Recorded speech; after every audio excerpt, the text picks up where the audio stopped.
ਇਹ ਜਨਾਬ ਸ਼ਾਹਜ਼ੇਬ ਭਾਈ ਨੇ ਤੇ ਆਲਮਰੂਫ ਠੇਕੇਦਾਰ ਸਾਹਿਬ ਤੇ ਇਹ ਜਨਾਬ ਚੱਲੇ ਨੇ ਛੱਪੜ ਦੇ ਅੰਦਰ ਸ਼ਿਕਾਰ ਦੀ ਤਲਾਸ਼ ਵਾਸਤੇ ਤੇ ਬੜੇ ਮਾਸਟਰ ਨੇ ਜਨਾਬ ਤੇ ਇਹਨਾਂ ਨੂੰ ਪੁੱਛਣਾ ਕਿ ਤੁਸੀਂ ਸ਼ਿਕਾਰ ਕਿਸ ਤਰੀਕੇ ਦੇ ਨਾਲ ਕਰਦੇ ਹੋ ਨਾ ਤੁਹਾਡੇ ਹੱਥ ਦੇ ਵਿੱਚ ਕੋਈ ਕਿਸੇ ਕਿਸਮ ਦਾ ਕੋਈ ਜਾਲ ਹੈ ਨਾ ਕੋਈ ਹੋਰ ਚੀਜ਼ ਹੈ ਤੇ ਸ਼ਿਕਾਰ ਕਿਸ ਤਰ੍ਹਾਂ ਲੱਭੋਗੇ ਸ਼ਾਹਜ਼ੇਬ ਭਾਈ ਕੀ ਹਾਲ ਹੈ ਜੀ ਜਨਾਬ ਤੁਸੀਂ ਇੰਨੇ ਯਖ ਠੰਡੇ ਪਾਣੀ ਦੇ ਵਿੱਚ ਚੱਲੇ ਹੋ ਅੰਦਰ ਜੀ ਜੀ ਤੇ ਸ਼ਿਕਾਰ ਕਿਸ ਤਰ੍ਹਾਂ ਇੱਥੋਂ ਕੱਢੋਗੇ ਤੇ ਸ਼ਿਕਾਰ ਦੇ ਵਿੱਚ ਕੀ ਸਾਨੂੰ ਲਿਆ ਕੇ ਵਿਖਾਓਗੇ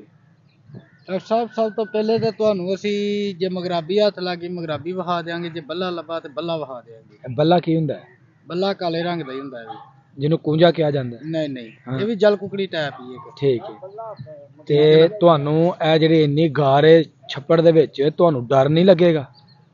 ਨਹੀਂ ਡਾਕਟਰ ਸਾਹਿਬ ਤੇ ਇਹ ਪੁਰਾਣਾ ਆਦੀ ਹੈ ਇਸ ਛੱਪੜ ਦਾ ਮੈਂ ਤੇ ਉਸ ਤੋਂ ਇਲਾਵਾ ਪਾਣੀ